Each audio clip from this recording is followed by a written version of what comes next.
Hello everyone, how are we all doing? Welcome to a random live Q&A session. This is later than normal. We're talking 2.5 hours later than my usual live time. This is because I've actually been trying to reset some of my house in preparations for the landlord inspection. Because we're moving soon and we're hoping to get our deposit back. So, you know what it's like. Once you start peeling wallpaper, you just can't stop. You've got to keep going, haven't you? So that's what I've been doing for most of my evening.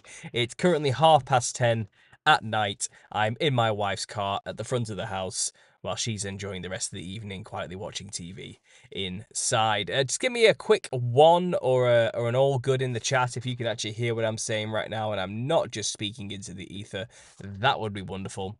I would really love to have some feedback from you guys there. That would be great. And in the meantime, let me just check the chat, see what's going on. Pray to Christ. Hey, Paul and everyone. Thanks for being here. We got Jameson Bumgardner. He says hello. We got Amelia. Great to see you. And Art. Thanks for being here. And Shielded Sugar. She's giving a quick wave there. Thanks for being here. I got my first ones coming through, guys. Thank you very much. You can hear me loud and clear. I've increased the gain a little bit on my voice. I've increased it by 4 decibels because I keep continuously getting complaints that I'm too quiet and the guests are always too loud. I would say that was their problem, not mine, because I was on full whack and I was always turning down their microphones to try and get it balanced. And apparently, I just cannot get it right. I'm just a failure of a podcaster. What can I say? But it's all about the information, right, guys? It shouldn't matter about the quality of the streams. But there we go. Hopefully, this increase in decibels will be a new standard. Let me know if it's too loud or if it's just right while you're speaking. While let's say you're on a laptop or something or on your phone at full volume. This isn't too loud, but it's not too quiet. That would be good to know as well, guys. I'm testing out a few things. But yeah, I don't really have any particular topics I want to discuss today. It seems like a lot of things are ramping up. I sense a lot of fear around lately. I'm getting that weird gut feeling that something odd is on the horizon. That we're having that quiet period of time just before something strange happens. So I've come up with a bit of a dramatic thumbnail today. Just that's like a good all-rounder thumbnail. Based on a few of the topics we can start talking about today. We got Sky Pondering, thanks for being here. Kimberly, thanks for being here as well. Yeah, we've got a nice little cruise that people are rolling in. That's great. And I've got Shielded Sugar saying, could be louder. Okay. Let me do this. I'm going to make it a little bit louder. I'm going to increase just a little bit. There we go. And is that better? Is that worse? Let me know. I'm not peaking in the red line at full volume here, but I do seem to be in roughly the right place. I seem to be peaking in roughly the right place. Let me know if that's too loud or not, guys. That would be great as well. But yeah, I've actually been quite busy. I was on a podcast with Donut Factory a couple of days ago. That was Wednesday night, and I premiered that, or at least I released that video on Thursday. So it wasn't live like I normally would do it. I was trying to try something new, and I failed miserably with that as well, apparently, because it turns out you can't premiere a stream. So normally, if I put up a video, I upload a video and keep it unlisted. It will sit there until I click, make public or premiere. And then it can be released as though it's a live show and you can all comment along. And I thought, well, if I stream my talk straight to YouTube with Donut, but keep it unlisted, once it's finished, then it's already uploaded to YouTube then. I don't have to do anything. It went straight to YouTube immediately because it was streamed. And then I can premiere it the next day and everyone can watch it as though it's live. Turns out you can't do that. It just uploaded it instantly and there was no chats and a lot of people were disappointed with that. So I'm sorry, guys. It was a technical error on my part. It won't happen again. I'll try and make it so it's more fun for you because I know you guys like to actually talk in the chat, and a big part of what we do here is that, and that's what people come for. Long form content where they can have a bit of time together and have a bit of a conversation. But I really enjoyed talking to Don. It was great. I got connected to him through Mystic Mark Steves, the guy who runs My Family Thinks I'm Crazy podcast. He says, mate, I've got one for you. This guy would love to talk to you. Go check it out. and he hooked us up and got me on the podcast, so that was really cool. So thanks to Mark there for being a help with that. And yeah, I think he really enjoyed the talk. He was a bit of an Insane Clown Posse fan. So what I was telling him, I think he could relate to a lot of it, and it was all throughout. He was like, I can see all the connections here to what the Insane Clown Posse talk about in their songs. And I explained to him in the after talk, which is on Patreon, like, I need to get you onto my channel to explain to me all about Insane Clown Posse and their lore, because I don't know it. Why would I? I literally have no connection whatsoever to that style of music, or that I'm not, I'm not a juggalo. So for me, it's an alien music genre and band. I know nothing about them, and I know I'm doing Nephilim like clowns thing, but that doesn't mean I know everything about everything.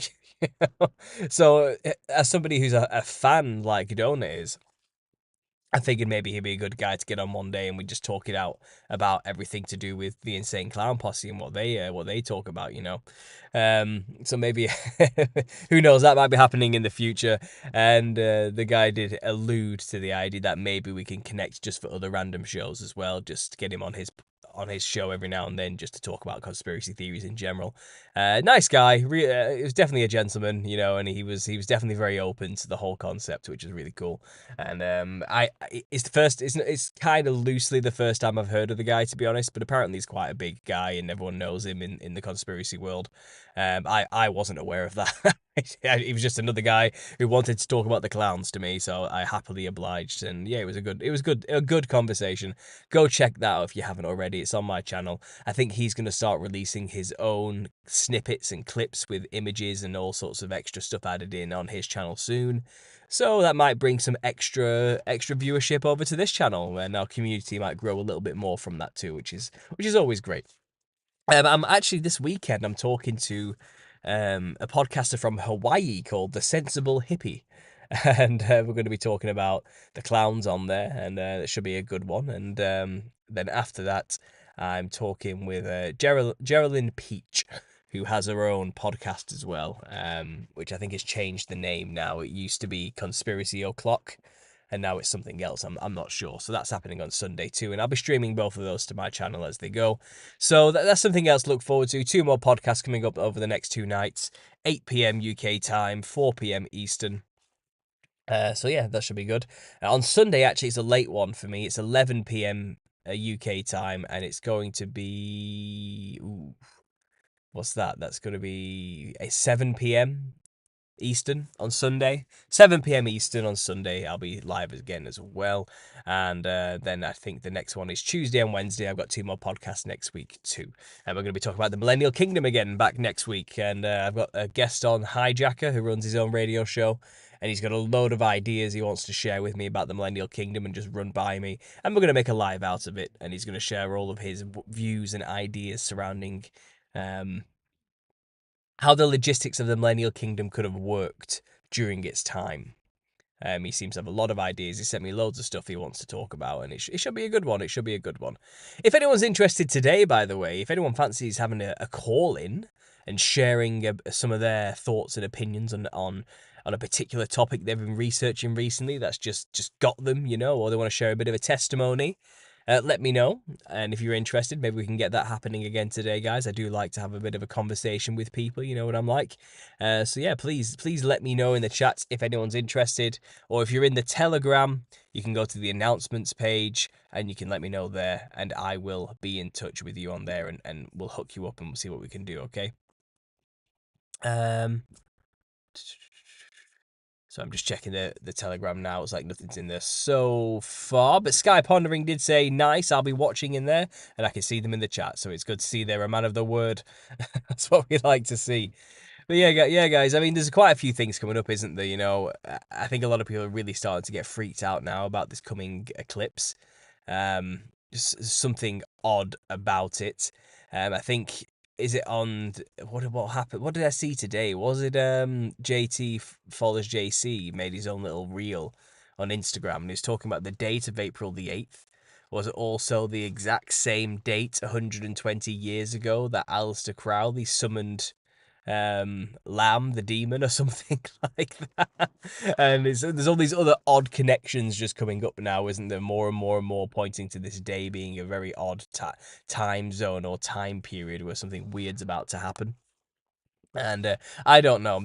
My current favorite theory surrounding this eclipse is that it's going to open people's perceptions to the spirit world, and everyone's going to start having demon face syndrome, where they start seeing demons everywhere. And, the introduction of that little brand new syndrome to explain it away was just introduced by the mainstream media in preparation for the coming eclipse. And then, of course, there's the whole black hole sun thing as well, by Soundgarden, where it shows literally an eclipse happening and everyone gaining super freaky smiles and wide eyes, just like what we're seeing currently, just coinciding with the eclipse around the corner, and this demon face syndrome. Very odd indeed. Very, very strange. Kanga Kong, great to see you there.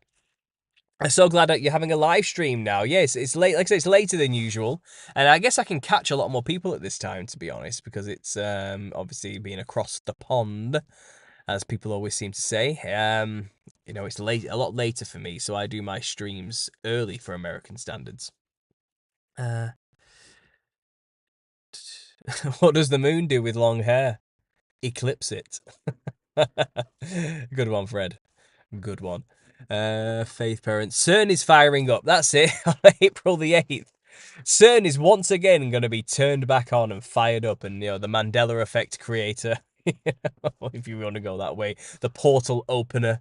It's all happening. It's all happening around this eclipse period. It's all go.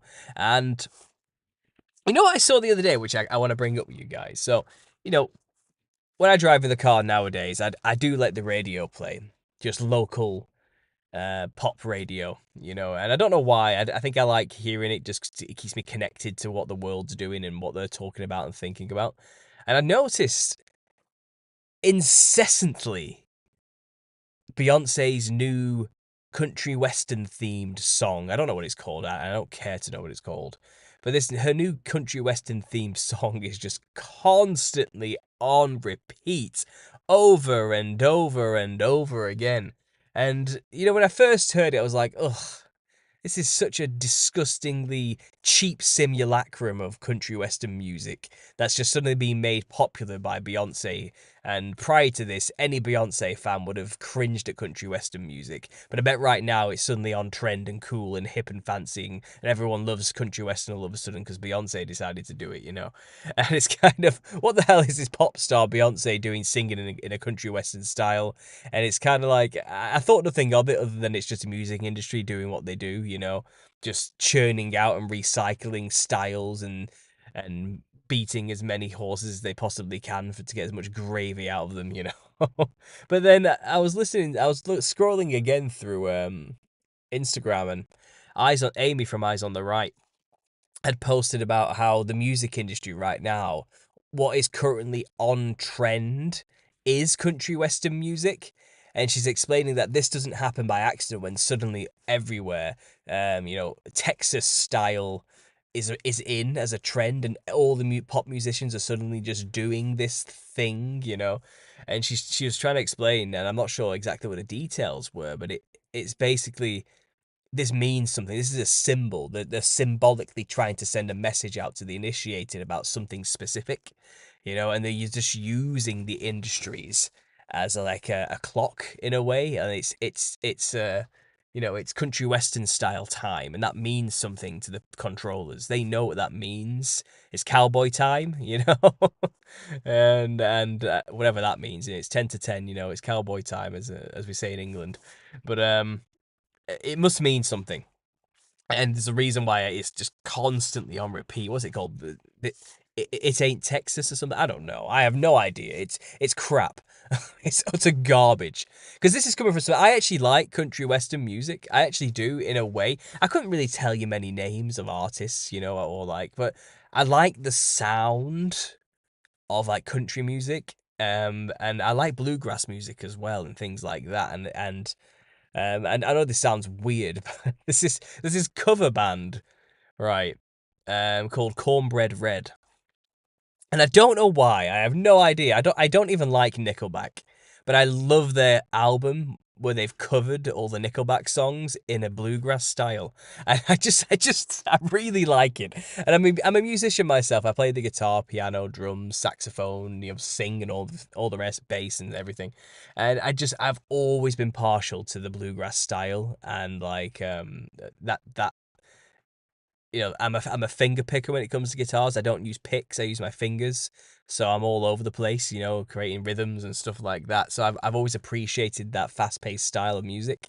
And I just really like this band who does bluegrass covers of pop of famous rock stars and albums, and this Nickelback one. and that's neither here nor there. But all I'm saying is, I actually appreciate country music. So when I heard Beyonce doing it, I instantly just cringed internally. I was like, this is just awful. And clearly something's going on. What's this? Beyonce and Jay-Z are heavily involved with Marina Abramovich. I can believe it. They're all in on it. They're all just witches and warlocks and wizards at this point. They're all just Illuminati music industry sellouts. It's classic. It's old. It's boring, isn't it? I'm sick of saying it. I've been saying it for a decade, and I've seen all the music industry expose stuff. I'm way past it, and it's kind of like I just don't pay attention anymore. I just stopped. I just stopped following anything mainstream and exposing the mainstream. I'd really just got over it, and because it's always just the same stuff over and over again. And there are plenty of channels out there who do that really well, and I'm thankful they're around doing it. But I personally, I can't be bothered keeping up with the mainstream narrative bullshit just to talk about it. I don't want to see it. I don't want to give it the attention it doesn't deserve. It it's it's kind of the whole to switch it off and unplug and get on with your own life, and you'd be much happier for it. And I think I have been. And instead, I read books, read journals, watch the videos I want to watch, and I learn and do that instead, and try and grow in knowledge rather than lose myself to nonsense, I guess. And I've just never liked pop music or the chart music ever. Even before I was a conspiracy theorist, I'm just not interested in anything like that. I never got the appeal. I've never been like an idol worshipper. I've never idolized a musician, and I've never understood why people do. I've never been one to get upset or cry when a famous pop star's died or something, and everyone's like, "Oh my God, thoughts and prayers. He was a legend. I love this person. They'll go down in history forever." And it's kind of like, you didn't know that person. You don't care that they're dead, and they never cared about you. Why are you pretending like they were your mate? Like, all of that stuff just makes me really, really cringe. I've never liked it. And I just can't, I could never get on board with that attitude. I remember when Michael Jackson died, okay, and I remember that the person I was with at the time was like, "Oh my God, Michael Jackson's died." And she was like acting like it was like a personal death. And I looked and I was like, and? So what? You know what I mean? As I smoked my rollie out the window, like, so what? And she's like, "What do you mean, so what?" And she was genuinely gobsmacked that I didn't care. She's like, "How can you be like that? How can you be so heartless and cruel? Like, Michael Jackson's died." I'm like, I didn't know him. I didn't know the guy. Like, so what? Michael Jackson is dead. Like, honestly, like, how does that possibly impact my life in any way, shape, or form? How am I supposed to get emotional about somebody I've never met, like, and have zero relationship with? Why do you care so much? And I lost a lot of respect for her that day, and it didn't last, that relationship, by the way, if I remember correctly. But it's kind of, I don't, it was just her disgust towards me not caring that really got to me. Like, fair enough, it's sad somebody's died. I get it. You can be upset, but there's a degree of separation you need to realistically give yourself before you come across as a lunatic. Like, before you come across as a fanatic or a brainwashed drone who's just going along with the current death thing, the current dead celebrity that everyone's suddenly worshipping and do no harm and will go down as a god in history or something like that. And it's kind of, yeah, I'm not interested. Really, really not interested. Never have been, never will. What's this? Chris Cubero, Paul, most of the pop rock stars of the past are kind of red flags with their connections to the demonic, don't they? Oh yeah, they're all dressing like Nephilim clowns. It was all the rage, especially in the 80s. Oh God, the 80s was full of people just dressing in like psychedelic demon jesters from the DMT realm, you know? They were channeling hard, and all the music and lyrics was around the end of the world and death and drugs and partying and debauchery and sex and all the rest, you know? That was the time, you know, and everyone thought it was just cool and edgy to dress like a psychedelic clown monster. It's like, nah, these people are just channeling demons right in front of your face and you have no idea. And they certainly had very little talent, I'll tell you that much. And some of them that's still going today, where they're all old and fat and balding, you can barely fit in their costumes on stage, sweating like your 60-year-old uncle at a wedding. You know, it's kind of like dancing on stage, like it's just an embarrassment. It's like you should have stopped years ago. Stop it. Have just disappear gracefully. You step down already, and then you realize, oh, you can't, can you? You need to remain an asset, or they'll just kill you because you know too much. So you got to keep singing the songs. You got to keep up, you know, brainwashing that particular generation when you were hip's mind. You got to stick around so now the people who are still your age and aged with you are still locked into the brainwashing you created for them years ago when you were a puppet. You've got to keep being a puppet or they'll cut the strings and you'll be done for. It's as simple as that. So these people will work until they're dead, and then they'll get idolized and go down in history as gods or something or other. And it's just an endless cycle of nonsense, keeping people locked in to this brainwashed magic spell they're under, which is music today. And you know, I've talked about music a lot on my channel. It used to be a really big subject point for me, and I think a lot of new people who've come to the channel recently, you know me for the clowns, or you know me for the odd, obscure Nephilim biblical history stuff, you know, talking about angels, or maybe you know me for the Millennial Kingdom coming and going, which is quite a new topic for me. But prior to that, you know, I, I talked a lot about music and the power and how the occult use it as a weapon to control your mind, and just how that works exactly. What music really is.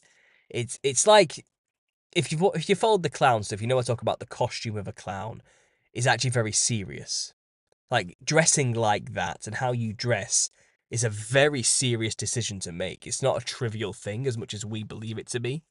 Like how you dress reflects things in the spirit world, and you can end up channeling stuff if you're not careful about how you dress. And you can open up gateways and portals more so, which is why they want people dressing like clowns, because it opens up more channels.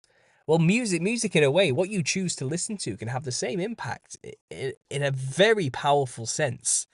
And music really does control you in ways that are so subtle that it's devious what music can do to you and the influence it can have over your mind and actions.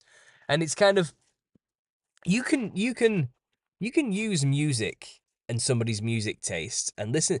Basically, imagine this, okay? So you can go into someone's Spotify account or iTunes or wherever they make their playlists that they listen to incessantly, you know, and what they play in the car whenever they get in. They go to the basic travel playlist or whatever it is or whatever they've got, and they press play, you know. And you could listen to the thousands of songs they've accrued over maybe the past 10 years. But all you have to do is maybe listen just to the most top played in the last month. Okay, and you'll have like a list of 20 songs that they play the most currently. And then if you start actually breaking each song down and listen to the themes behind all the lyrics and what they're singing about, you can get a very good idea about what this person is currently going through in their life. And you can make a full psychological profile about who that person is, what they're into currently, what they're thinking about, what the things they're dealing with especially. And you could probably go up to them then and start acting like you know who they are and reading their mind. Okay. And I've realized this when I was at university, because I was a social butterfly, shall we say, and I knew a lot about the people around me and what they were going through in their lives because I talk to people. I get to know them, you know, and I knew who was struggling with certain things, whether it be a breakup or addiction or death in the family or whatever. And I knew their long-term dreams and goals, and I knew their fears and all this type of stuff, you know. I understood what made them tick already. But when I listened to the music that they would listen to, you know, while I was sat in the room smoking weed with them, typical art student, you know what I mean? Back in the day, like, we're talking like over like 10 years ago, 11 years ago here. But, you know, during that time, I would listen to the lyrics of the songs they were playing and I'd hear the themes of their entire life being sung back to them in these lyrics. And you have to ask yourself, Are they listening to this music because they can relate to it currently? Because that's just the way their life is going, and this music is basically telling their story for them, and it helps them in some way, logically or mentally, deal with the information or the things going on in their life? Or are things happening in their life because they are subconsciously creating the life these songs are talking about? It's like, does life imitate art or does art imitate life? It's that question, isn't it? But the point is, music is powerful. You can tell a lot about a person by just listening to their playlists. And it's scary that music can give that much insight into somebody. It's terrifying just how much you can know about a person by just listening to the song they are currently obsessed with. Okay, and it's not always going to be the mainstream stuff, you know, it can be anything random, some random song for some random artist, but you'll find you do not listen to songs just off the cuff. There's a reason why that one in particular right now is somehow ringing out to you, and it's magic. It's to do with occult practices of mind control. There's there's a subtlety behind it, especially if it's come from mainstream sources. Now, there are fantastic, unique artists out there who aren't trying to do this to people. Okay, there are definitely good artists who aren't trying to push you to do certain things through music and mind control. Absolutely, you know, I get that. But even then, the people who do create music and sing about something might not know that there's detrimental effects to what they're about to start singing about. And they could be influencing people to do things in the future without even realizing it, because music is just that powerful. It does something to our minds. And I think this is one of those things that was taught to us by the angels, not for our own benefit, perhaps. You know? The way it's used today is like a weapon rather than something soothing for the soul. And I say all this as a musician, as somebody who loved to create music and has created music. I'm not just saying this as somebody who's like, I don't understand. I understand music. You know, I get how the principles behind it and rhythm, and I can appreciate a funky jam just as much as the next guy, but it's kind of, I'm also hyper aware of the power it has and how it is used against us. And we have to think about it. We have to be aware of these things. And then you get outside of the music itself as like the laser beam, the weapon fires at people, you know, the power. Then you think about the people who are pulling the trigger of these weapons and the abuse they put the people who create the music under as well, and the blackmail they force upon them, the MK Ultra mind control, you know, the sadistic usury they do to these people, the raping of them, the forced sexual favors to get ahead in the industry, and on top of all the rest of it, you know, the literal satanic ritual stuff they have to do. So they have blackmail stuff on them to keep them in line, and it's kind of, they have to sell their soul for rock and roll. You know, they have to play ball with the pyramid system in order to make it to the top. And even then, they're not really at the top. Like I said, it doesn't, to get your song on that radio in the car on repeat, you are not real. You are not a talented musician. You are a vessel that they have used. Okay, and you sing the songs they write. You dress in the clothes they put you in. You go and say the things at the interviews they tell you to say. You're not your own person. You're not a unique, talented individual who made it there organically and you're just the next hot thing because you made some super brilliant music. You're put there by design because you're saying the message they need you to say. And as long as you go along with their program, you'll keep being told you're an amazing god that everyone worships who's so talented. But you, even then, you subtly know deep down, I didn't do any of this. This has nothing to do with me. I'm literally just a voice. I can just keep a note. More often than not these days, a lot of that isn't even happening. But you know, as long as you can keep a note, anyone will do. It doesn't matter because it's not about the music. It's not about the skill and the talent. Because you listen to the radio, don't you? And it's kind of like, really? This is the pinnacle of humanity's musical talent right now? This is what's on repeat. This is what's in the charts. This is what's number one. This is what's getting the most current sales. Like, this is the peak of human creativity. Beyonce pretending she's from Texas. It's kind of like, this is it. This is the pinnacle, and this is what gets to be played on the radio for billions of people to listen to, because this is the best music humanity is creating right now. Yeah, right. Someone decided that and put that there, and it's kind of, I can't. But there are idiots in this world, and I know I'm breaking my own rules here because you shouldn't call these people idiots. You should be long suffering and stuff. But there are people in the world who legitimately believe these are the greatest musicians to ever exist, and the music they are producing is the best thing since sliced bread. This is it. Like, what would we be doing without these musicians? How dull and empty life would be, without Katy Perry. Like, is she even relevant anymore? Am I showing my age? I have no idea. Who cares? They're all the same. Someone else will just replace them in the next year with the exact same nonsense. What's it now? Is it Ice Spice? That Nephilim-looking thing? Is that what's next? That clown? I don't know. Is Nicki Minaj still knocking about, making absolutely no sense with her terrible words and lyrics and accents? I have no idea either. Like, you tell me, but it's all a load of bollocks if you ask me, and I'm sick of the music. I hate the music industry. As you can tell, I truly hate everything about what it has become and what it is. And you look back in time, you realize it was never good. There was never a point in musical history where it was organic and free as far as charts and pop music goes. There was never a golden age where everything was brilliant. All the music was corrupted. Everybody who made it to the top was playing the game. It doesn't matter. And you realize if the music was good, they were still dressing like demons. They were still promoting and idolizing and making other people idolize them to emulate them, so more people end up dressing in the demonic clown garb. So what seemed like great music on the surface was still slipping in the back door through the way they dress. Demonic stuff, pure Satanism. And people copied them. That's all you need to do. Get people to be copied them. It's just ridiculous.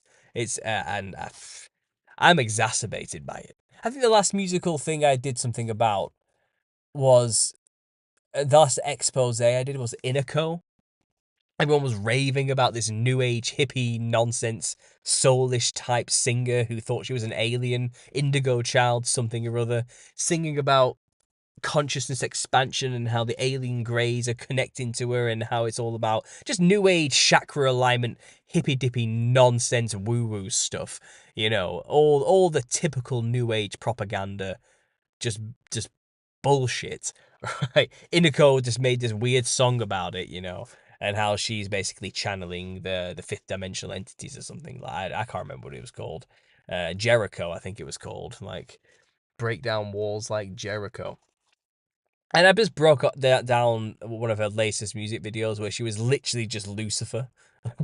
Just the music video was just about her being Lucifer and being brought into the world through sacrifice rituals. And I showed the music video. I showed the crown symbolism with literally the square and compass is right there on her album cover, square and compass. And it's kind of like I had this series called "It Is Lucifer Who Is Singing to You." Okay, if you haven't seen it already, go and check them out. They're still there.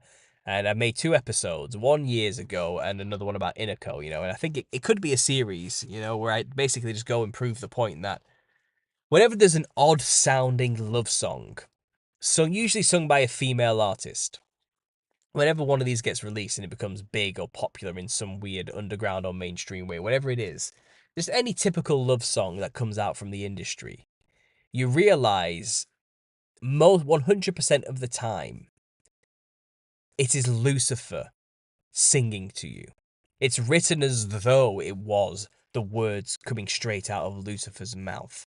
And it's not always love songs. Whenever the song's about defeating all your enemies, rising above, getting to the top, showing all the haters, who you are now, who laughed at you, and all this type of stuff, anything along that theme. Or if it's like a song about having a broken heart and getting over it and moving on and finding the power within yourself to move on. All these type of songs, they are literally just Luciferian doctrine being sung to you.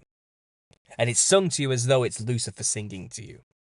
And it's usually blaspheming God for the things he's done and not being able to forgive him for the stuff he's done to you, to the world, and becoming your own god, basically, to rise above and be like God yourself. You don't need God. That's basically the undertone of every one of those songs' messages. It's pure Luciferian doctrine. And they get this beautiful looking, beautiful sounding female pop star to sing it to you in a loving, beautiful way, where you don't realize or pay attention to the actual words that are being said.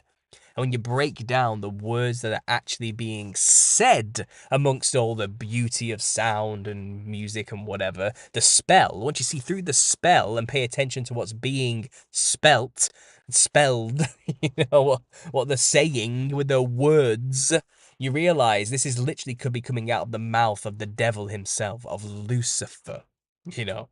There, which is the god they call the light bringer. That's how they refer to, basically. They refer to Satan as Lucifer. They see him as a angel of light and knowledge and wisdom and gnosis. That's the name Freemasonry created for Satan, basically, because they see him as mankind's liberator, not oppressor. They think God is mankind's oppressor. So all these songs are based around this dichotomy, this idea.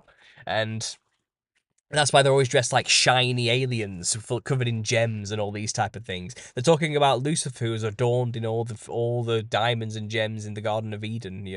Before his fall. It's basically a representation of that. It's yeah, it's something else. It's something else. So go check out that series if you haven't already, guys. The music one. It's Lucifer singing too. I'm gonna have to make another episode about that. I'm gonna have to dive back into the charts. I'm gonna pick any random song. This is how you can literally do it this way. You can pick any random song that's currently a hit and just look at the lyrics, and it's one of those. It's either Lucifer singing to you, or it's some song about how much of a loser you are and denigrating yourself in some way, and how it's cool to be just a terrible person who can't control themselves and is a loser and a weirdo and lonely and miserable. It's a song like that of some kind. Or it's some kind of nonsensical sex song. That's pretty much how it goes now. It's one of those three I've found. And like I said, the highest form of spiritualism you're going to get from any of these songs in the charts is just the Luciferian doctrine at its finest.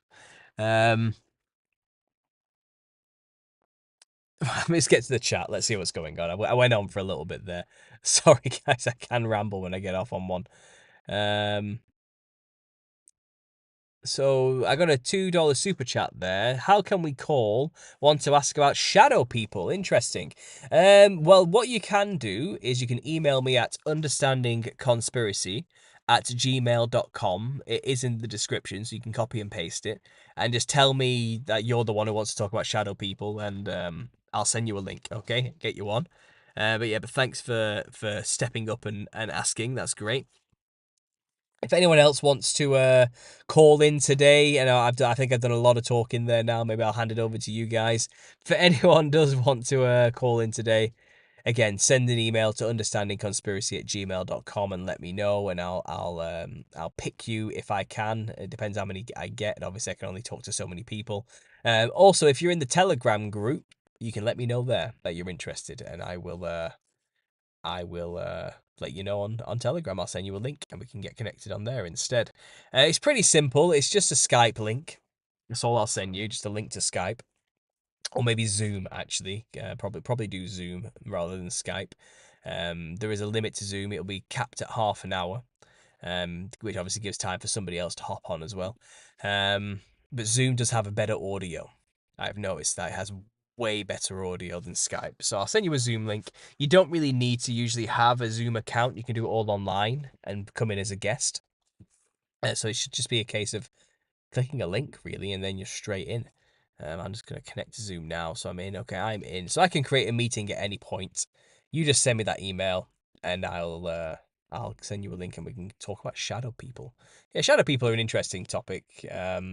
Something I've covered a little bit in my book recently. Sorry,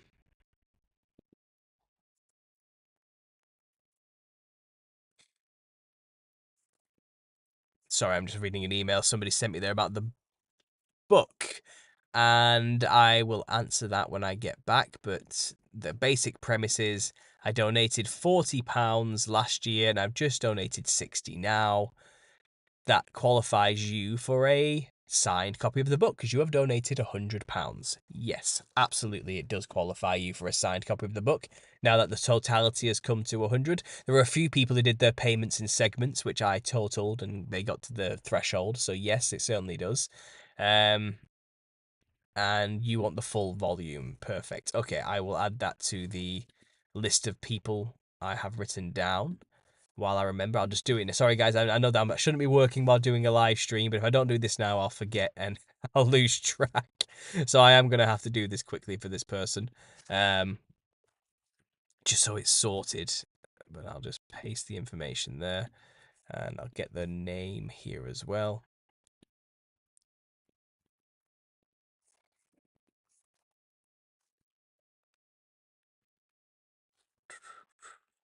No, this is not ideal, but yeah, the book actually is doing really well. I've just passed 10,000, the threshold, which is amazing. The support has been overwhelming. I've currently got, let me just count this, 77 pre-orders already. And I'm not going to lie, guys, I think I might cap this at 80. So there's 3 more pre-orders available, I think. Because this is it's quite a lot. It's quite a lot to deal with. And I don't want to overdo it and have to make too much work for myself. Maybe I'll open it back up again to more pre-orders once the first book's published and we can figure something out afterwards. But yeah, I've just noted down that he is now he wants the second book, so I've color coded that to be green. There we go. But yeah, and I think I am genuinely thinking I might cap the pre-orders at 80. So that's a nice round number, all done. And anybody who wants to donate after that won't be able to pre-order, but any donation will get your name in the book as a special thank you if you want it. You can remain anonymous if you want to. So there you go. That's what's going on with that. 80 pre-orders, yeah, Arts. It's that's where I'm going to cap it. I'm at 77 currently. Hang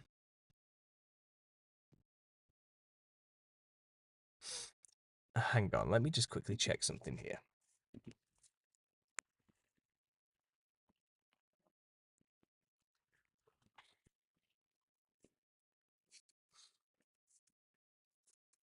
Right, so somebody's arguing in the chat about, does Paul agree with John 14:6 being the only way, Chad? So some arguments happening now. Are you talking about me, Paul, or are you talking about the apostle Paul? And are you trying to argue that Paul isn't a real apostle? He's a false prophet. Are you one of those people? Is that what's going on here? Or are you trying to claim that I'm not a Christian and I don't think Jesus Christ is the only way and nobody can come to the Father except through him? Because I do believe that. I'm a pretty well known professing Christian by now. I don't think it's a secret. But if you're trying to basically start a debate with people and get angry with people about Paul not being a real apostle, this is not the place for that. I'm gonna tell you that right now.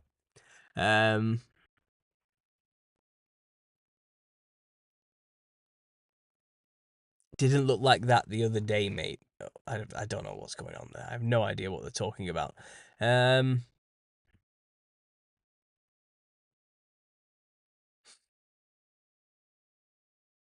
are you shouting and spamming?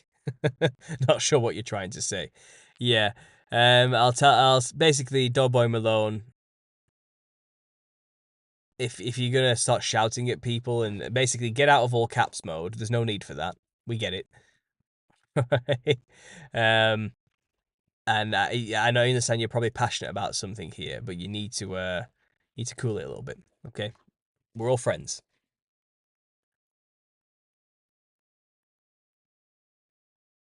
I'm talking about what you said the other day when you said otherwise. That's all, sir.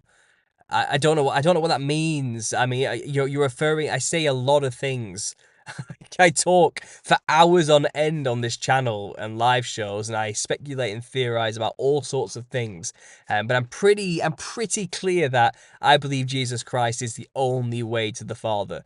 Like, he is our savior, and he died and rose again for our sins on the cross. He conquered death, and he is the way, the truth, and the life. I profess that with my mouth continuously. And yes, I do speculate about some wild theories and ideas around the nuances behind all these ideas, sure. But if you've taken that to mean suddenly I definitely said that is not the case at some point, then you're a liar, sir.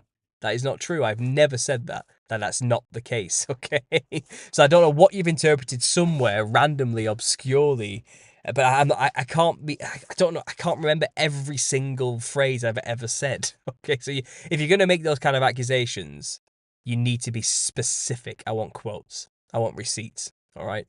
Um, put down the pipe and pick up the scriptures. Okay. But yeah, you got to be careful about just saying stuff like that. I can read it, you know. I'm not blind. Like, I do see these things. I think a lot of people make. I'm not just picking on you right now. Okay, I'll forgive you and let it go right now, Dog Boy Malone. But just in general, as a creator, a little bit of an insight to what it's like. You know, I get a lot of these comments where people kind of just. It's like they don't realize I'm going to see the comment. They talk to each other, or they say stuff about me, not realizing I'm right there. I'm basically stood right next to them while they're talking about me. You know what I mean? But they talk about me like I'm not there. They talk about me like this isn't my channel you're currently talking on, and I don't see every single comment. Like, and I don't know if they're doing that on purpose or they're just ignorant and naive and literally think I'm not around and I don't see the comments. But it makes you wonder about what's going through people's minds sometimes when they talk like that. And it's kind of like, are they that? Do they lack that much self-awareness that it's just not completely oblivious to what they're currently doing? And anyway, I think the shadow, is it Source? Um, I don't know if I can pronounce your name. I'm sorry if I'm butchering that. But yes, I've got your email here now, so I'm going to send you a link for a meeting, and let's talk about shadow people. Absolutely. So I'm going to start a new meeting, get the link, and then I will send it to you in the email. Join with computer audio. We'll just stop the video. We don't need video, that's for sure. And if I could just get copy invite link. Okay, I'm going to send you now the link to talk. There we go. If you click that link and you figure out how to get into this, and once you're through, and we can start there talking to each other. Okay, so I'm going to let you work that out and figure that out, and I'm just going to keep doing my thing and reading the chat until you manage to get on there. That'll be great. It looks like I'm losing a bit of power here.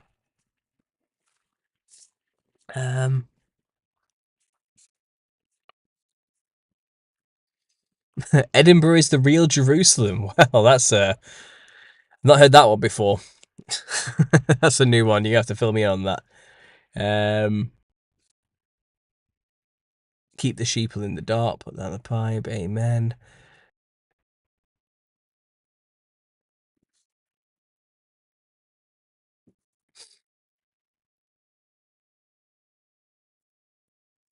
Paul is good about speaking of ideas he's having and not holding to them. That's why I enjoy his live streams. Yeah, I do a lot of that. I explore tangents quite a lot thoroughly.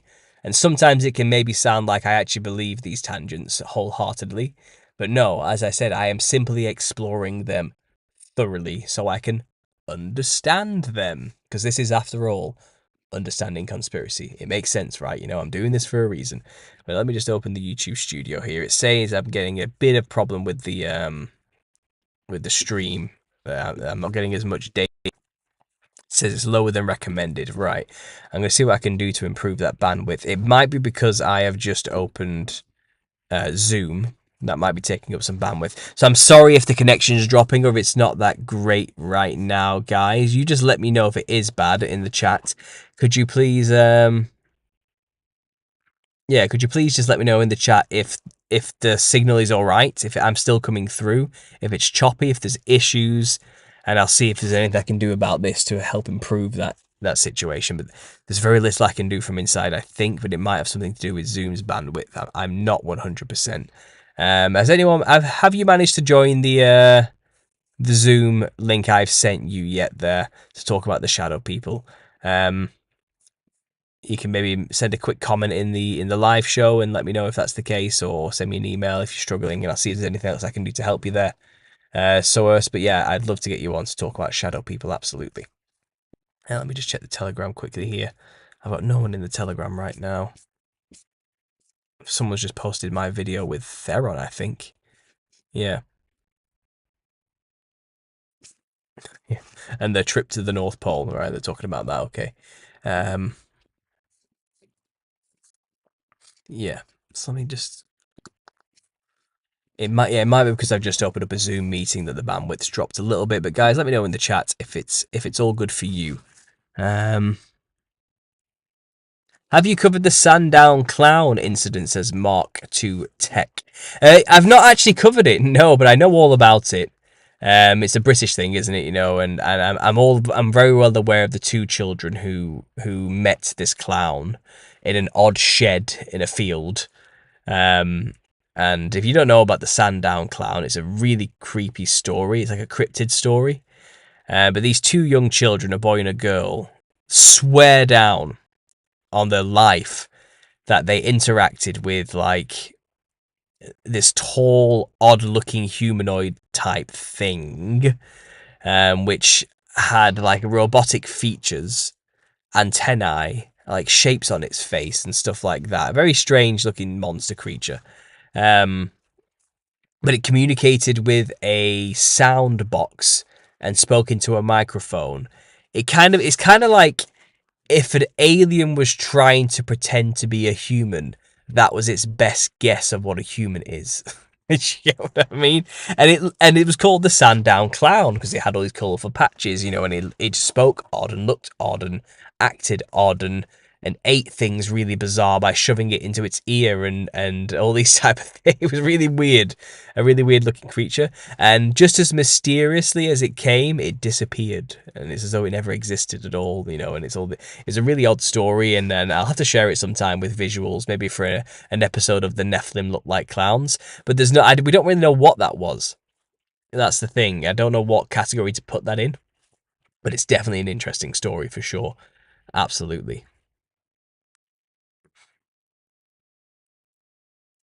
So guys, is the sound okay? Can people just let me know if the sound is all right? And if the connection... It says my connection's come back full again now. It's telling me I'm back to... Yeah, it's telling me I'm back up there now. Just checking my headphones.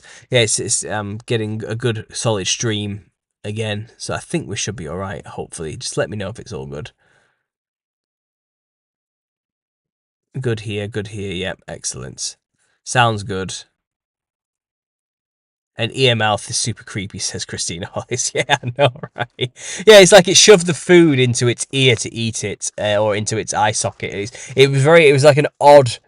It didn't understand how to eat and how humans eat exactly, so it tried to do the best it could to imitate eating.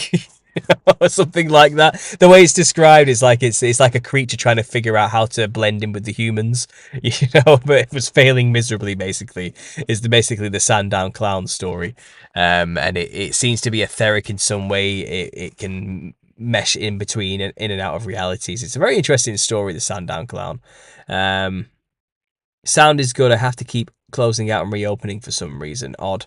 Yeah, well, it says my connection's back up again and everything should be good. So I think we're all right. I think the guest might be struggling to figure out how Skype works, to be honest, and to get into this meeting, which is too bad. But I did send them a link. So while we're waiting for now, I do have Jason here who says, I inquired about speaking to you once before in a live. You sent me here and I'm aware of the Telegram you preferred process, but I've yet to install the app. Just wanted to break the ice with an email. I will definitely be figuring it out enough to have a conversation I need with you in the very near future. Okay, fair enough, Jason. Well, if you want to talk now, I can send you the link, and we can have a bit of a chat now. All you need is a phone with an internet connection, or a laptop open, or a computer open with an internet connection, and an internet, something like Chrome or Safari or Firefox, if that's still a thing. I don't know.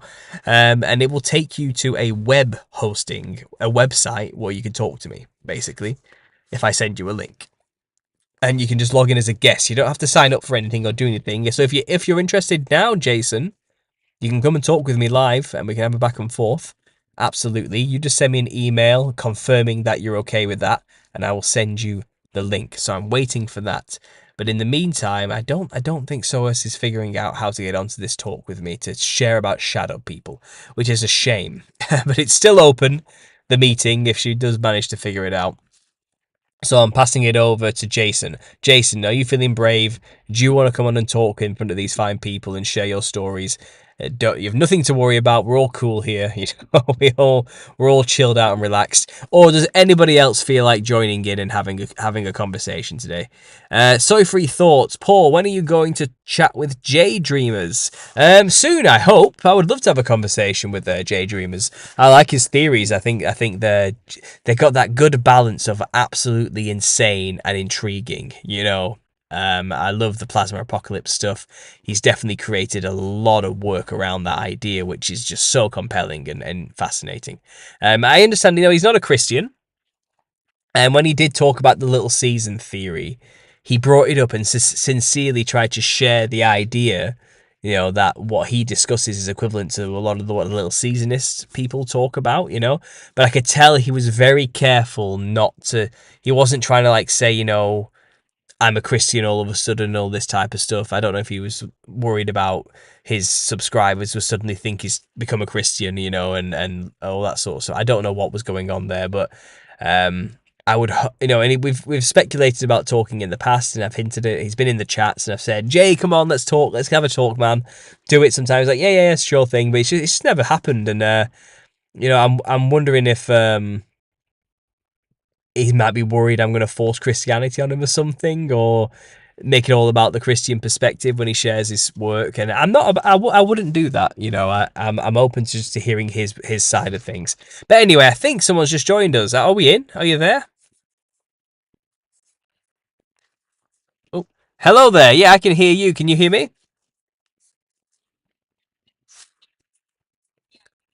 Okay, excellent.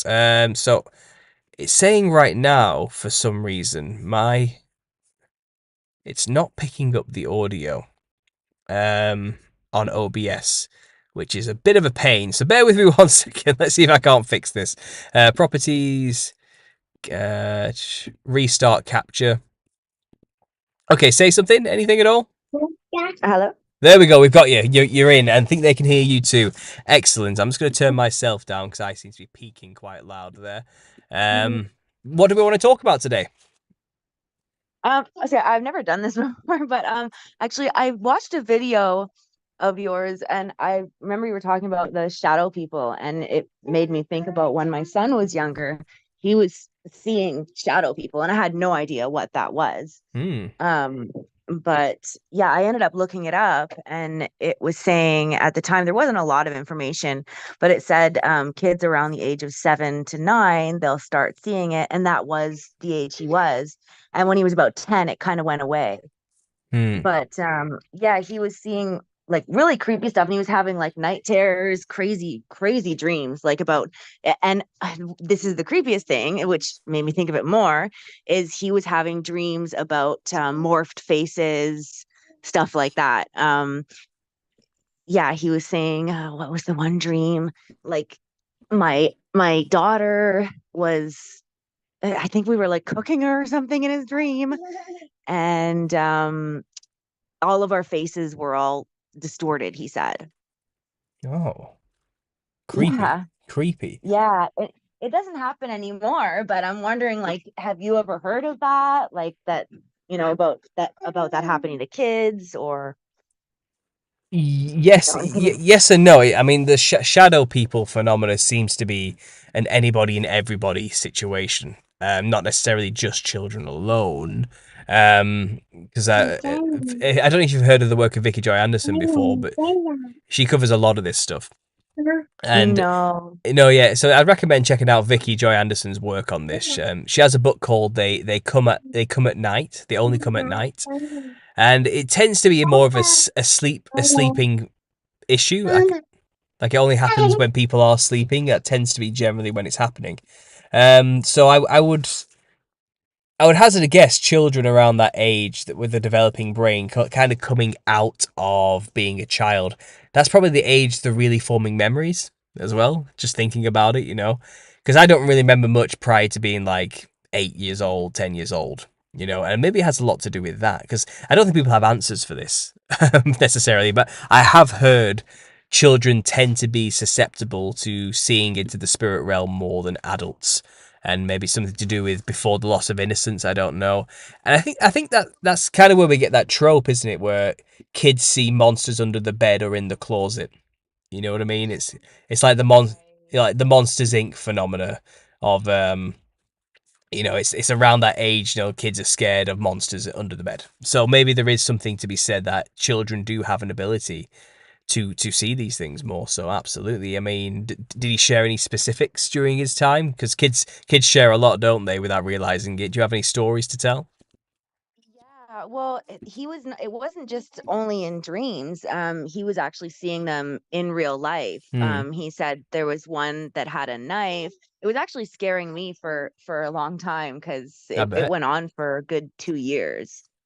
And yeah, he would all of a sudden be screaming in his room, and Hmm. yeah, I was thinking maybe somebody was in there attacking, or somebody came in through the window or something, and no, it was these shadow people. So it was pretty scary.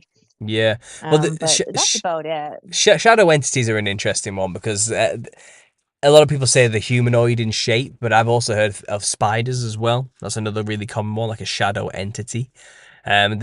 Then it can get a bit complicated then because then people talk about the old hag, which is a woman who sits on the chest and Oh, that's creepy. suffocates people, and it tends to be like a shadowy type old woman on the chest. But for one odd phenomena I've noticed is shadow people tend to hunt in packs, shall we say?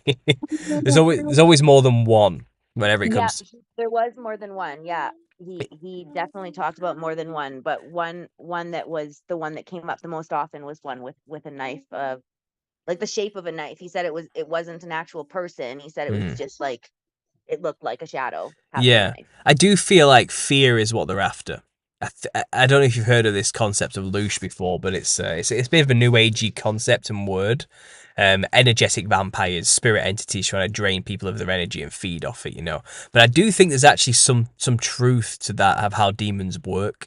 I do think they gain something from distilling fear into their victims, and the whole brandishing a knife at your child was probably just a method that humans recognize which can bring instant fear. It's not like he was going to get stabbed necessarily, but it was the thoughts that he could have got stabbed is what they were after. And it's usually again just to scare them. And I think it's something can be said for filling the blood with adrenochrome as well, which is a sought after chemical for a lot of Satanists. But other than that, from a spiritual perspective, it could be that they feed off that fear. It gives them some kind of energy of some kind. It gives them something. So it seems like the modus operandi of shadow people is simply just to scare as much as possible. They can't really do Oh, anything. okay. They can't really do anything physical. You know what I mean? They're very limited in their capacity to influence the physical realm, but they can certainly scare the hell out of you. And it does seem to be the main general story of shadow people. And they also seem to have a leader as well called the Hat Man, which is equally as odd. I don't know if you've heard of this one before, No. yeah, the Hat Man is often seen with shadow people, but the Hat Man is like there's only one wearing a hat.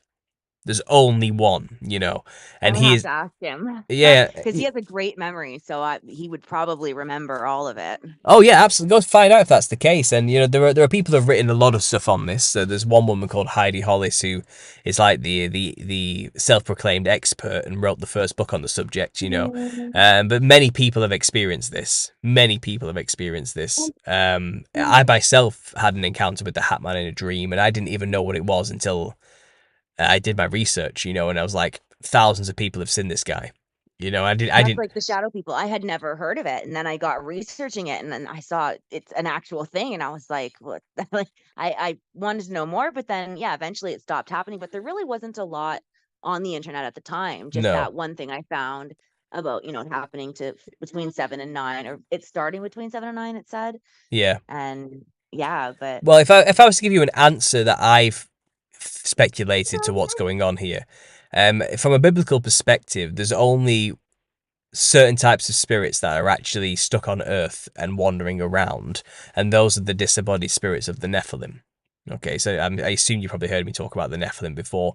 yes, yes. Yeah, yeah. So that's so if we were to say the shadow people aren't people necessarily. They're not like dead relatives or anything like that, like humans that we used to know. They're something older and more sinister than that can take human form. So they're likely shapeshifters in their etheric form, and humans just seems to be the ones they take the most. That could be by design to deceive people into thinking people are literally trapped on the other side, like their dead relatives, when Right. like it's a bit of a lie, it's a bit of a con, because they're shadow entities. They can be whatever they want them to be. They're not constrained to physicality like we are. So I would hazard to guess that they are likely the disembodied spirits of the Nephilim. However, there were also humans just before the flood who also corrupted their own DNA and became like Nephilim. So they weren't born Nephilim. They were human once, but they corrupted themselves and changed themselves. And the book of Jasher How? talks about the mixing of kinds was happening, and the mixing of animals together and the mixings of flesh and odd creatures were being created and humans were becoming like mothmen and lizard men and dog men and How did uh, they how did they do that? Sorry. it just says there was the they taught mankind the mixing of kinds, and I think it's likely fallen Like a angels. DNA kind of Yeah, something like that. We thing, don't like what they're doing now? Yeah, we don't really know the specifics. We just know that Hmm. just before the flood, Mhm. humanity was mixing genetics together and corrupting everything.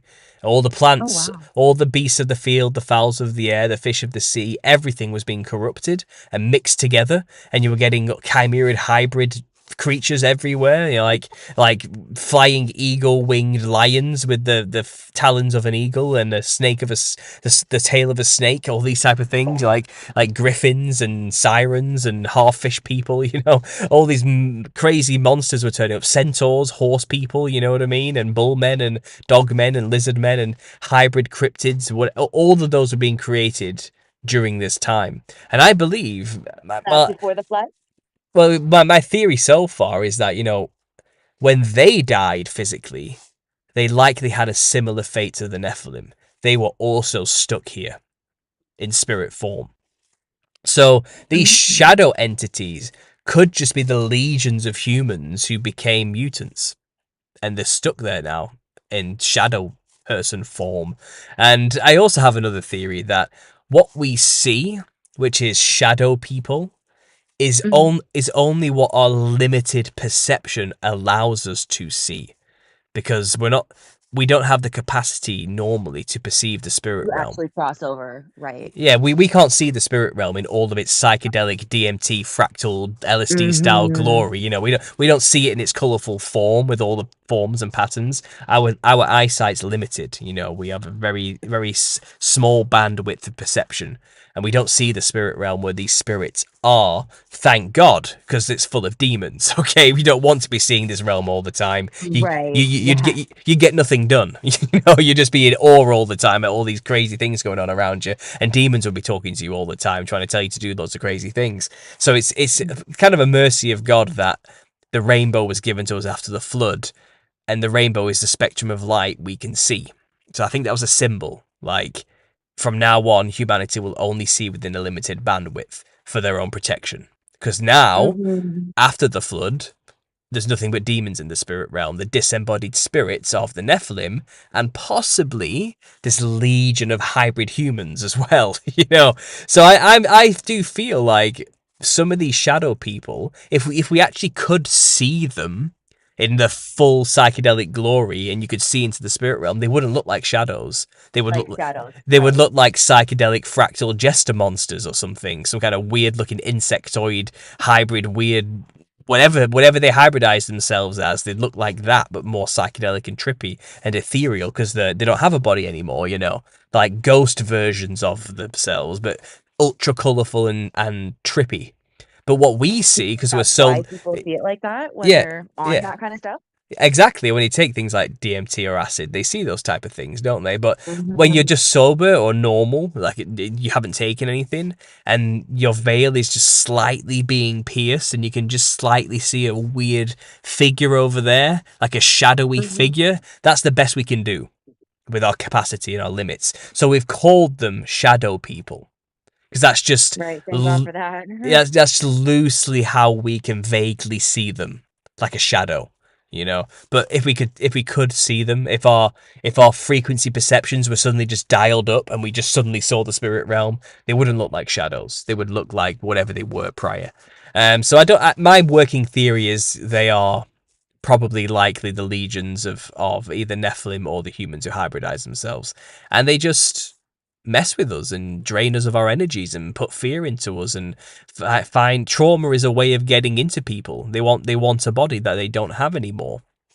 And trauma, Right. I heard you talking about that. yeah, I know, and trauma is a powerful way of opening people up to spirits. It's one of the main methods. Satanists do that in the family.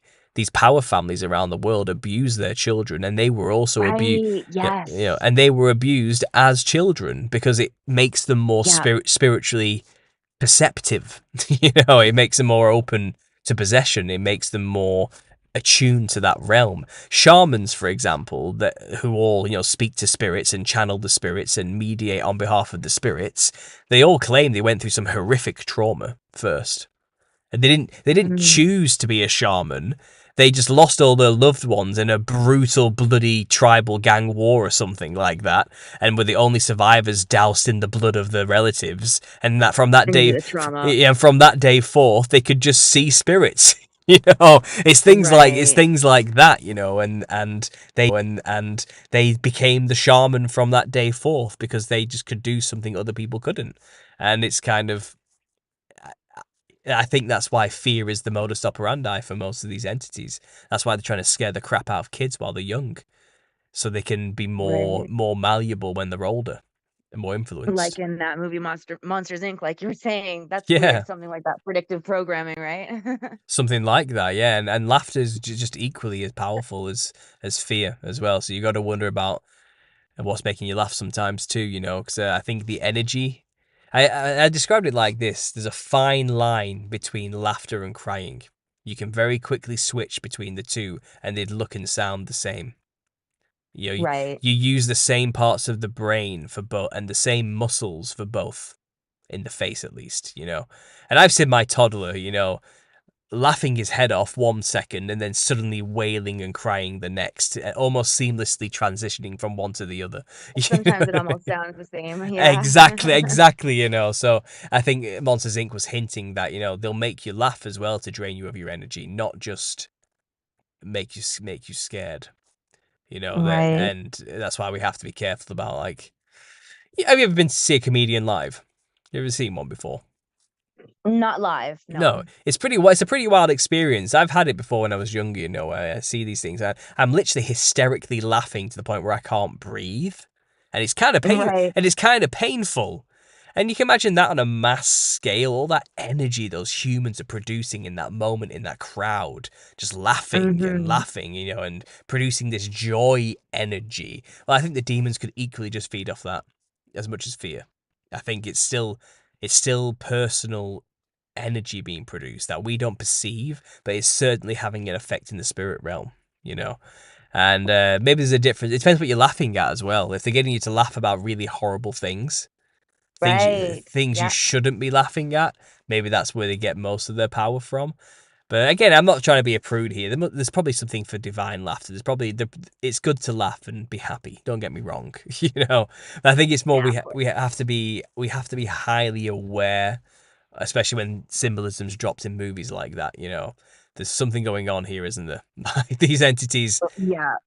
feed off our energy one way or the other, and I think Yeah, that and you're right. What we're laughing at, if we're laughing at that really dark stuff. Yeah, that's true. That's true. Like that movie, Scary Movie. yeah, classic. I always preferred Scary Movie 3 personally. That was my favorite. Yeah, Charlie Sheen and the Alien one. I thought that one was hilarious. I thought I'm that was probably it. gonna see that one. You need to watch Scary. I'm not. Well, I probably shouldn't be promoting stuff like that. But out of all the scary movies, Scary Movie 3 was hilarious. I will hands down say that I'll right now. have to check Like, it out. I've like, never seen that. yeah, they really did a good job on that one. I'm not gonna lie. Um, yeah, it looks like the sound might be dropping off here on the stream from what I can see. The internet connection's not the best. Hopefully in post, usually YouTube fixes all those problems afterwards. So what they don't hear now, they'll hear in the playback anyway. But yeah, what do you think of that stuff? I mean, I think I've given them all I know on shadow people and how that works. Does that help in any way? Is that useful? Yeah, one last question. You were mentioning the chimeras. Have you ever heard about people that have two different eye colors? Has something to do with chimerism? Is that like something about they might have been twins in the womb or something? I don't know. It just made me think about that. Well, I don't know about that. I'm very hesitant today to say that there are humans walking around that aren't really human. Like we still have Oh, hybrids okay. among us, because I think it sets a dangerous precedent where people start hunting for Right, non-humans, right. and we Mm-hmm. don't want that happening. We don't want some lunatic out there thinking people aren't real and then Mm-hmm. doing something stupid. I think if anything, and I don't Oh, know that's a this. scary thought. Yeah, I don't know this. Okay, I'm not saying this is the fact, but it could be that we're all in some way slightly corrupted by this. But now it's been thousands of years of intermingling and mixing and DNA manipulation from every angle. And also, they are manipulating DNA today. They tell us, Mm-hmm. it's highly possible every single human being that exists today might have some form of genetic corruption in them that shouldn't be there. Genetic disease, Right. genetic disease abounds. I have a genetic disease, called hemochromatosis, which is clearly not naturally designed. My body can't process iron. What the hell's that about? Like, you Oh, know what I mean? wow. That doesn't make any sense. Why do some people just suddenly have this faulty gene and others don't? It's likely we've all been corrupted somehow with our Mm-hmm. own issues, and that's why we need to be born again. That's why we're going to be given a new body and a new heaven and earth in the end of it all. That's why this earth is going to be thrown into the lake of fire and all the spirits and Nephilim demons with them. And I'm sure there'll be much wailing and gnashing of teeth when they're there, for eternity. And it's kind And of, do you think we'll see that stuff? Like, do you think, why not in our lifetime? like, I mean, in general, like, do you think people, like, do you think that would open up that veil where we would be able to see that scary stuff? I wouldn't think so. I think God's covenant after the flood was permanent. Oh, You okay. know, he says, he'll never send a flood again, and this is my covenant for you. I put a rainbow in the sky. Mm, right, But that rainbow being the spectrum of light, and it's implying there was never a rainbow before this time as well, which is interesting. And oh, okay. people have speculated, well, that's because a dome was put over everything and it's now reflecting light, and you can't have a rainbow without a dome. Fair enough, I get all that, and if you want to go down the whole cosmological idea. But symbolically speaking, and also literally speaking, that light spectrum is our bandwidth of visible light for us. That's what we see. We see in those colours, and Right. only within that range. And I think when that appeared for us, prior to that, we probably saw everything. We probably saw the spirit realm and the spirits there, and Hmm. when a Nephilim died physically, we still saw it stood there spiritually. It didn't change anything. Hmm. And I think the whole point of putting us in this state, which a lot of people would scream is a lesser state. I wouldn't personally. I think it's just a different state, not lesser. A better one, because now we're not dealing with demons all the time. But I can't imagine he would suddenly lift that. God's in control at the end of the day. There are plenty of people today, agendas at play to pierce that veil, to make it visible once more, to bring back the connection to the entities on the other side into this world again. To make it Like like it that? wasn't, to make it like it was in the days of Noah. Once more, to bring the Nephilim back, to bring the old gods back from the other side into our world again. We'll create bodies for them using robots and AI brains, and they can inhabit those bodies and be back here again or something. I don't know. There's loads of agendas at play to bring them back, but for us to suddenly just see it all again all at once, I doubt it. But I did mention through extreme fear and breaking people down with trauma, Hmm. you can open people up to seeing these things. You can, Right. but they have to force it. They have to do things to make it happen. They have to, Oh, that's making me think of all kinds of things. Now I've got all yeah. kinds of conspiracies rolling around in my mind now. Yeah, well.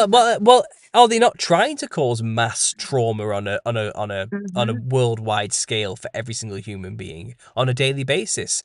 Constant war, constant propaganda and fear, constantly making life harder in every way, shape, or form, rising the cost of things, taking things away from us, limiting our freedoms more and Trying more. to take away our Get community, yeah, getting the away. whole can't even Exactly. touch each other, can't go to your family's house. Yeah, yeah. Yeah, coming for our children, brainwashing our children with Yep. things which are disgusting as well. You know what I mean?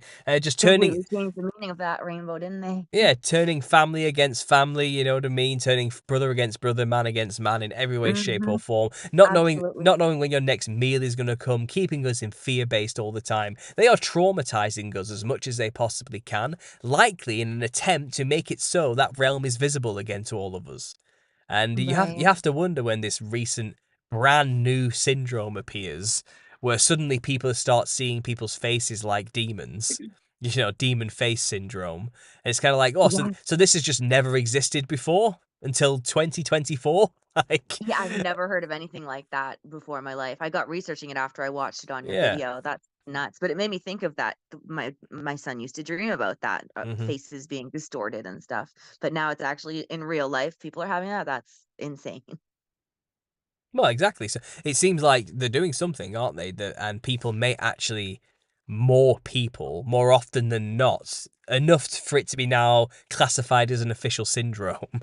More people are definitely starting to see through and see Hmm. things they don't understand and are scared of, and that have always been there. But I just don't know if they could just one day, everybody all of a sudden at a flip of a switch.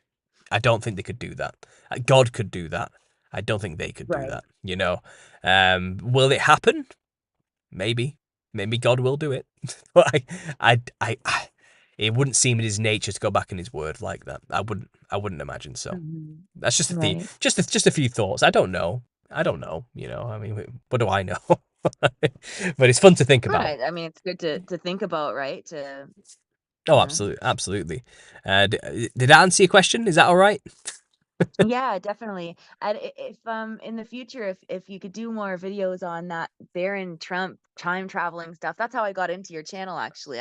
I heard about that and I looked on YouTube and I didn't see anybody else talking about it and I found your video about it. It's very interesting.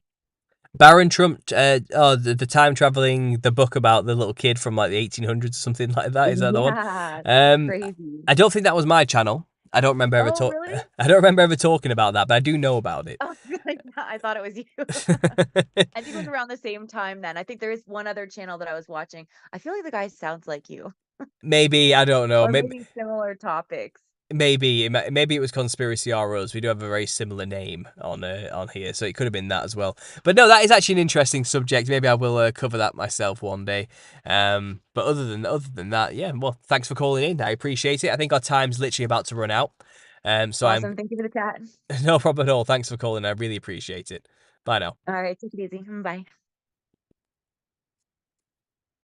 Well, that was fun, wasn't it, guys? A little call in. That's what I like to have. A little bit sharing a bit of back and forth, and it also gives me some jumping off points to talk as well, which I'm really thankful for. There's some great questions there. How are we doing in the chat? Is it popping off? Do we have the trolls? Do we have the usual? I'm sorry if it keeps dropping off every now and then, guys. The audio or if the connection's not going great. It 1 minute it's telling me it's fantastic and excellent and no problems at all. Then suddenly it's got like 2,000 kilobits per second. It's nothing and it's bad. If anything does drop off and you couldn't hear us speaking, usually it all suddenly turns up afterwards once YouTube's finished processing the video. It gets the audio from somewhere that dropped away and slaps it back in. And I don't know how it does it, but it's actually quite good at doing it. Maybe they're storing audio somewhere that I'm not aware of that they use for later, to fix things with. I don't actually know, but I'm sorry if it is dropping off. I hope you enjoyed that little phone call there, guys. That was interesting stuff. I'm coming up to midnight UK time here. I'm about to come over to Saturday. So I'm in the future, guys. It's about to be Saturday, the 30th of March for me in 5 minutes. So I'm probably gonna wind this down soon, and yeah, I'm probably gonna wind this down and end this call soon. If there's any last minute questions or anything people want to say in the chat, let me know now. Let me know now, and we can have a bit of a back and forth, and I'll have a talk. Let me just check my emails, make sure nothing came through in that time I was speaking as well. I've got. Ooh, I've got a big long email here about clowns. Um,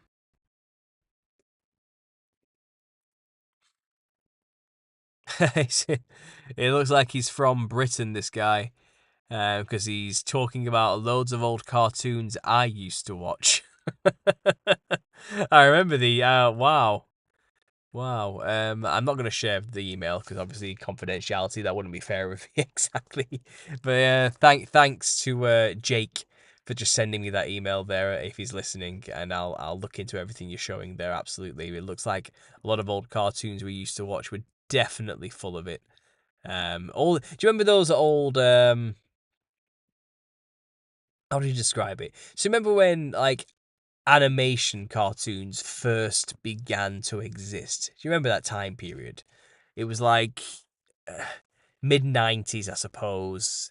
Like I think like Johnny Quest, for example, you know what I mean? And it's kind of when graphic design animation was just kind of hitting its odd uncanny valley stride, and they were going full 3D with their animations and for children, and it was just really odd looking and scary looking. He's showing me a load of those, and yeah, there's a lot of clownish characters in a lot of those old animations. That's for sure. I can agree. And they really leaned into the clown demon aesthetic for sure. And I'm looking at some of these images now, absolutely terrifying. Here's I'll just share the screen so you can get one example of what I'm talking about. Well, that didn't work at all, did it? Can I change this? Can I reset screen capture? Uh, no, it looks like it's not capturing my screen, guys. Sorry about this. It's actually stuck on a very old screen before the stream started. It doesn't want to actually share my screen. I can't fix this, unfortunately. I have to reset the whole program, which I'm not going to be able to do. But yeah, it's just showing me loads of these 3D designs from old cartoons, which are just absolutely mortifying. Maybe I'll have to do an episode on the clowns about all these old animations from like the 90s. Because they were full of it. There was the one particular animation which people have talked about quite a lot.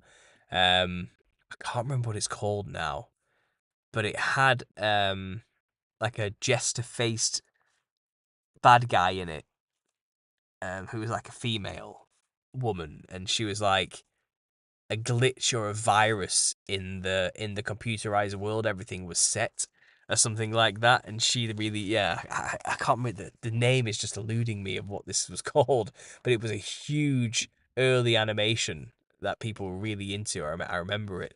Black and white checkerboards everywhere, you know what I mean? It wasn't not Johnny Bravo. Reboot, that's the one, Art. That's the one you're talking.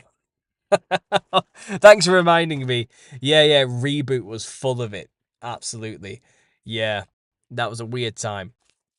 An absolutely weird time for animation and TV, and it only got weirder from there. Sure thing. Um, Adult Swim shows, yeah, Cartoon Network shows especially. Cartoon Network was also there. They were some psychedelic cartoons. I grew up on Cartoon Network. I did. I remember watching a lot of those animations as a kid. Transhumanism was heavily influenced from Reboot. It was, yeah. Hexadecimal from Reboot. That was the bad. That was the nemesis. The Hexadecimal was the main antagonist. Absolutely, I remember that. And she was a jester-looking clown demon thing with a schizophrenic personality. I remember. Yeah, they knew something, guys, and it was a virus in the machine of reality. Causing corruption wherever she went, and that is literally the Nephilim clowns in the fractal matrix. It was all there in this kid's cartoon. They were telling us all along. They were always doing that. I don't know why YouTube is telling you the stream's ending there, Lucas Williams. I always get problems with my live streams, but then the thing after the fact, it's fine, and the stream's there, and there's no issues, and there was never a problem. But it does happen quite a lot where when I'm actually live, there's glitches all the time. Maybe the shadow banned me. Maybe they're doing stuff to me to try and get people to stop listening and just get them annoyed. It's like a death by 1,000 cuts. You know what I mean? 1,000 little problems happen. People just get sick of it and leave. And I think that's what they're trying to do with my channel, if anything, because they struggle to stick me on anything where they can like ban me or strike me. So they've resorted to petty passive aggressive jabs by slightly making my live streams a little bit more inconvenient than they need to be for other people. Absolutely.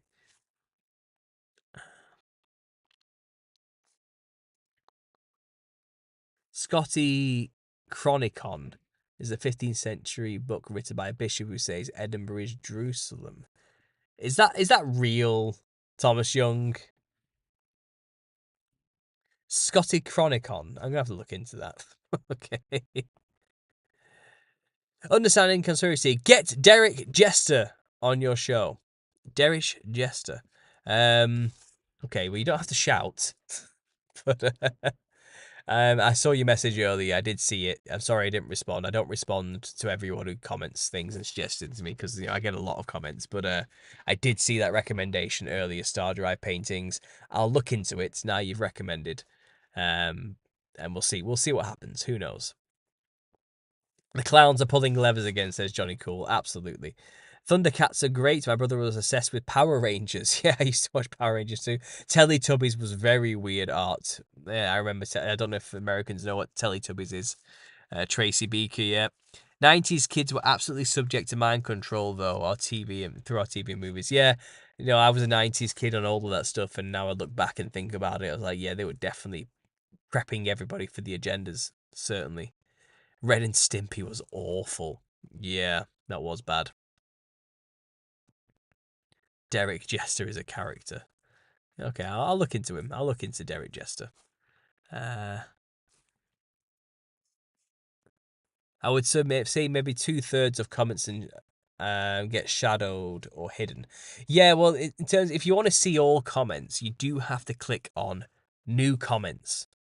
If you click on new comments when looking at comments down below, a little drop down menu and click newest, you actually see everything then. Like everything. Nothing gets hidden. But if you just leave it as top comments, you'll never see them. And it's sneaky that really, isn't it? They don't tell you they do that. And sometimes you can leave a comment and by all accounts, you can see it, but nobody else can. Okay? It'll just vanish. And it will not be sent to me and put into my spam folder or anything, because I do have like a random spam folder where I have to approve the odd comment here and there because it thinks someone's trying to sell something or something like that, or it's full of swearing or something like that, I mean, it's very rare something ends up there unless someone's being really, really violent and brutal or horrible or just awful, And but people tell me my comment's gone missing. Where is it? I can't see it anywhere. And I'll tell them I haven't got it. You may have sent that comment, but I have not been informed that you sent that comment anywhere, and it's not been sent to me for approval or anything. And then 3 hours later, it'll just appear. Okay, so Google holds on to comments; they hold them back for a little bit, and then release them. It's like they're trying to derail conversation and the flow of conversation. That's the only thing I can think about why they might be doing that. But it's very odd. It's very odd, and people get really offended. They think I'm doing it. And it's like I literally have never heard of you before. I have not seen your comment. I have no idea what's going on. Take it up with YouTube. I don't understand. And it's like people get angry about the ads on my videos as well. I set every video I've ever done to balanced when it comes to ad revenue. There's three options. There's minimal, there's balanced, and there's aggressive. I've always left it at balanced. And what you get as an advert might not be what somebody else gets as an advert. It's all targeted. It's all done by algorithms by YouTube. But they complain to me like I'm the one who has personally put an advertisement every 5 minutes. I am not. I have nothing to do with the ad placements. I leave that to Google.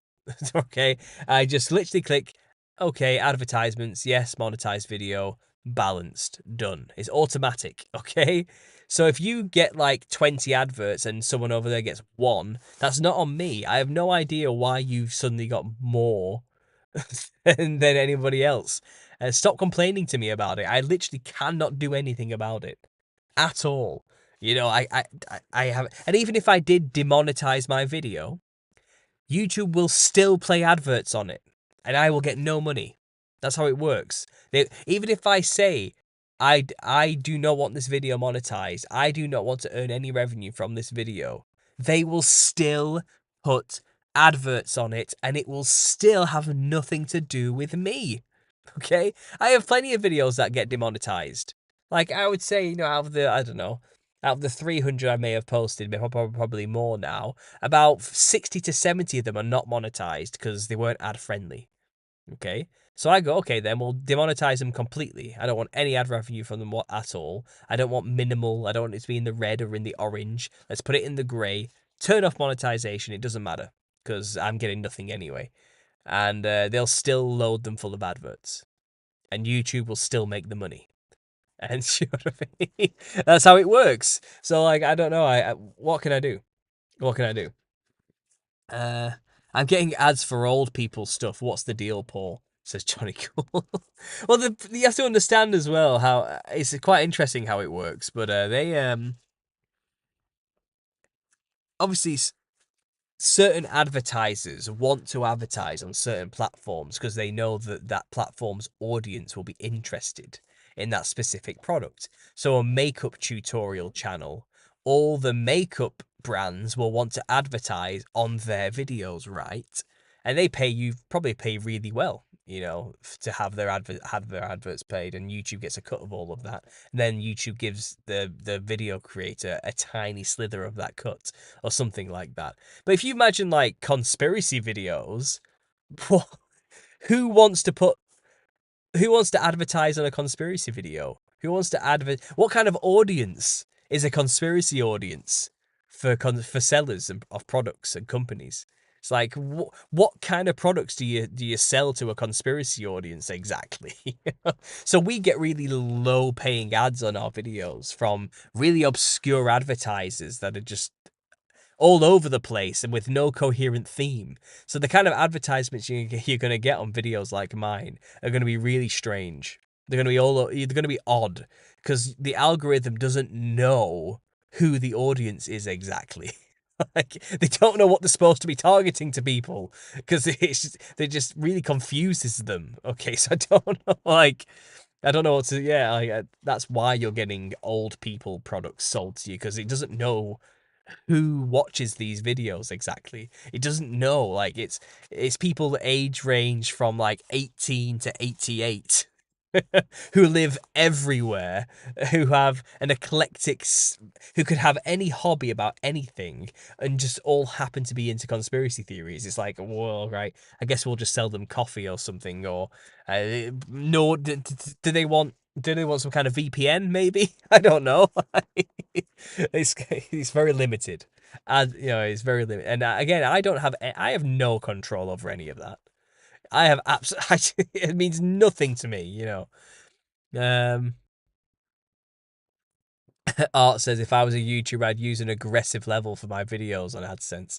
Yeah, no, I'm not looking to. I know it says balanced, creates a good user friendly experience is what it says next to it. You know what I mean? That it finds a balance between advertising and a watching experience. All right, that sounds fair enough. So I click that, then I get messages saying there's too many ads on this video. It's like, well, you're getting it for free. Shut up. That's all I can say. What do you want? Um, you got to watch the movie Midnight Special from 2014. You're telling me I've got to do a lot of things, Star. You've got to talk to this guy. You have to watch this movie. Stop bossing me around. Right? I'm gonna not do these things if you keep talking to me like that, Star Drive. I'm a very stubborn mule when it comes to that kind of stuff. Uh, Conspiracy theorists is basically everyone. Yeah, it's a broad field, isn't it? Imagine a personified advertisement algorithm just saying I'm doing my best. Yeah, I know, right? I'm doing the best I can. That's the thing. Like, it's kind of sad because YouTubers who, every advertiser wants to advertise on, or YouTubers that are in demand. They get like the high brands advertising on the videos, the highest brands, like pick any out of the hat that's a well-known brand, you know what I mean? I don't know. I don't follow brands, but let's say like I don't know, Coca-Cola. Okay, one of the biggest companies in the world, and they want to advertise their latest thing on like a YouTuber has like millions of followers. They want to get the biggest bang for the buck. Well, the advertisers like that, very high end advertisers, they pay a lot of money to those YouTubers to have their ads on there.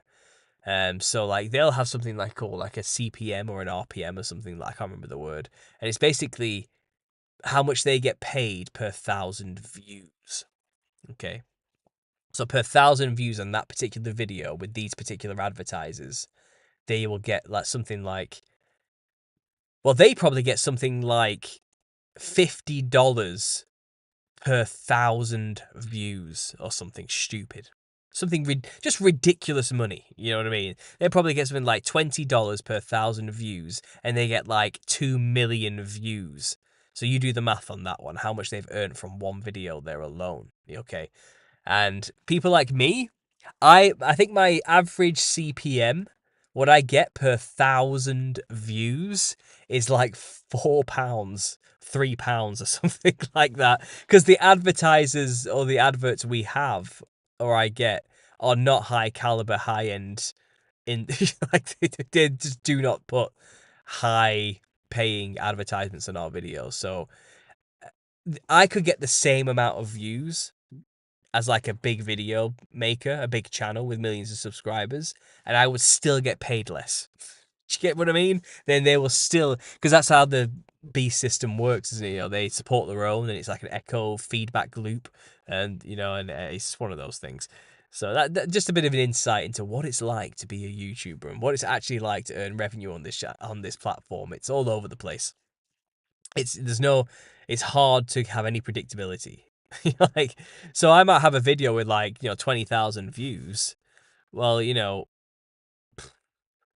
I'd say times 20 by 4, and that video will earn me 80 quid. That's about right, roughly, maybe, but that never ends up like that. I still, for some reason, only end up getting like 50 quid from that video at once it reaches 20,000 views. So it's kind of like it's not a lot, and it's not very often I get a video that hits that amount. And I'm a self-employed person who's trying to make a living, and this is work for me at the end of the day. So I'd like to earn more for doing what I do here. But YouTube fights you every step of the way and just does not want it to be, unless you're playing ball with their agenda and making content that they specifically want you making content about.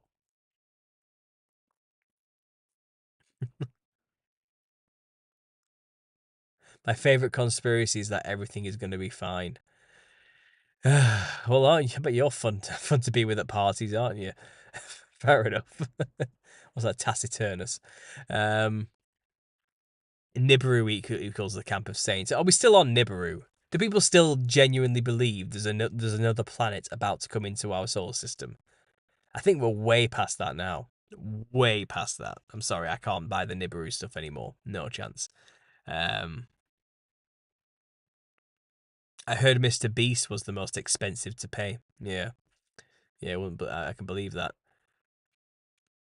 Your video is better than the slop YouTube promotes. I appreciate that, Art. I'm glad someone's getting something out of this, for sure. Absolutely. Anyway, guys, that being said, I think I'm going to wind this down. I'm trailing off. This derailed towards the end. But we did have a great phone call about shadow people in the middle, and you did get a great rant out of me about how much I just detest the modern music industry. So take that for what it's worth. I hope you enjoyed that random little chat there. This was just a random off-the-cuff session, just a little rant on my behalf. A bit of a catch up with everybody, a bit of back and forth, and I appreciate you all being here. I really do, guys. Thank you very much for doing this. Thanks for joining me. Please consider being a patron if you aren't already. Speaking of supporting creators and how it works, this is the best way to support me. I really appreciate that. And if you are a member on YouTube, I have offered new tiers to membership but still, they won't get you access to anything extra. You will only get that through Patreon. Okay, so if you are interested in getting all the extra content, go check Patreon out, please. It's only $5 a month, and you get access to everything. And as for the book, that's well underway. I've been designing book covers today, and I'm getting really excited about what I've got so far. And maybe I'll share that with the patrons in a month's time, closer to publishing. I've only got a chapter and a conclusion to finish off, and the book is ready. So Volume 1 is going to be published within the next 2 months, I hope. Maybe 3 at a push if anything does get in the way, but it's very soon, guys. Soon this year, anyway. Halfway through this year, I will have Volume 1 published. Please make sure, if you haven't already, to send me your shipping address and your choice of either Volume 1, or if you want to wait another year, you can get both volumes combined, which will be signed and sent to you by me personally. So let me know your address and whether you want Volume 1 signed and sent to you soon, or you'd like to wait a year and get both volumes combined and signed and sent to you instead. Let me know, guys, in my email, understandingconspiracy@gmail.com. I'll be back with 2 more live shows coming up Saturday and Sunday. I'll be on podcast, streaming them live straight to my channel. That'll be on Saturday. That'll be 4 p.m. Eastern. And it'll be 7 p.m. Eastern on Sunday. So I'll see you then, guys. And as always, God bless.